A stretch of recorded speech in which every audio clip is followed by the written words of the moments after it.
السلام علیکم دوستو، آج کا ٹاپک ہے اپنی اصلاح کیسے کریں، how to improve your self.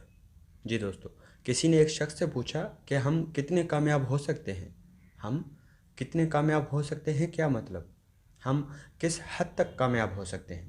اچانک مجھے اس سوال کا جواب دینا مشکل ہو گیا، مگر کچھ سیکنڈز سوچنے کے بعد میں نے کہا ہم اتنے کامیاب ہو سکتے ہیں جتنا ہم اپنے آپ کو بہتر بنا سکتے ہیں، کیونکہ اپنی اصلاح کرنے کی کوئی حد نہیں ہوتی۔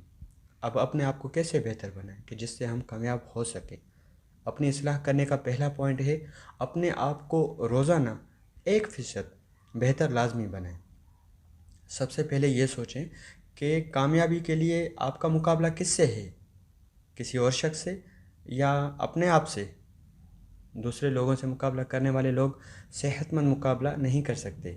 وہ نہ تو خود میں بہتری لاتے ہیں اور نہ ہی بڑی کامیابی حاصل کر پاتے ہیں۔ جو کامیاب لوگ ہوتے ہیں وہ کسی اور شخص سے نہیں بلکہ خود سے مقابلہ کرتے ہیں۔ کامیاب لوگ خود ہی مقابلہ کرتے ہیں اور اپنی اصلاح کرتے ہوئے آگے بڑھتے ہیں۔ آپ نے کامیاب ہونے کے لیے کسی دوسرے شخص سے مقابلہ نہیں کرنا، بلکہ آپ کا مقابلہ آپ کی اپنی ذات سے ہونا چاہیے۔ تو روزانہ 1% سے کیا مراد ہے؟ اس کا مطلب یہ ہے کہ آپ کا آج کا دن گزرے ہوئے کل سے کم 1% بہتر ہونا چاہیے۔ اگر آپ ہر دن خود کو 1% بہتر بنانے میں کامیاب ہو جاتے ہیں تو آپ اگلے 5 سال میں کہاں سے کہاں پہنچ جائیں گے، اور آپ اس طریقے سے دوسروں کی اصلاح کرنے والے بن سکتے ہیں۔ یہ سچ ہے کہ پہلے اپنی اصلاح ہے پھر دوسروں کی۔ آپ بھی سوچیں کہ ایسا کون سا عمل ہے یا عادت ہے جو آپ کی کامیابی میں رکاوٹ ہے۔ اگر ہے تو سب سے پہلے اسے سائڈ پر کریں۔ شروع میں مشکل ضرور ہوگا، مگر قربانی کے بعد جو آپ کو اس کے بینیفٹس ملیں گے وہ آپ کی سوچ میں بھی نہیں آ سکتے۔ تو لہٰذا اپنے کمفرٹ زون سے باہر نکلیں۔ اپنی اصلاح کرنے کا دوسرا پوائنٹ ہے اپنے کمفرٹ زون سے باہر نکلیں۔ What is comfort zone? مطلب پرابلم ہے، لائف میں، زندگی میں پرابلم ہے۔ موجودہ جو آپ کے حالات ہیں آپ اس سے سیٹسفائیڈ نہیں ہیں، مطمئن نہیں ہیں۔ مطلب آپ اندر سے خوش نہ ہوں اپنے موجودہ حالات سے، یا کسی شخص سے، یا جاب سے، کمپنی سے، یا جو بھی آپ کام کر رہے ہوں اس میں دل سے مطمئن نہیں ہیں۔ تو اس وقت کیا کرنا ہوتا ہے؟ یا تو کام کو بدلنا ہوتا ہے یا کام کرنے کے طریقے کو بدلنا ہوتا ہے۔ کام وہی کریں، طریقہ بدل دو۔ اس کو یوں سمجھیں کہ ایک شخص کی عادت ہے ایک ہی طریقے سے کام کرنے کی، تو ہمیشہ وہ اسی طریقے سے کرے گا چاہے حالات بدل چکے ہوں۔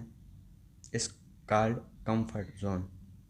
تو ایسا شخص اندر ہی اندر پریشان ہو جائے گا، مگر جو اس وقت کے ساتھ بدل جاتا ہے، کیونکہ یا تو آپ خود بدل جاؤ یا وقت آپ کو بدل دے گا، اور جب یہ وقت آپ کو بدلے گا تو اس وقت آپ کو تکلیف کا سامنا ہو سکتا ہے۔ اگر آپ خود بدل جاؤ تو آپ کو پرابلم نہیں ہوگی۔ آخر میں ایک مثال سن لیجئے۔ ایک جگہ پر ایک کتا بیٹھا ہوتا ہے اور وہ رو رہا ہوتا ہے۔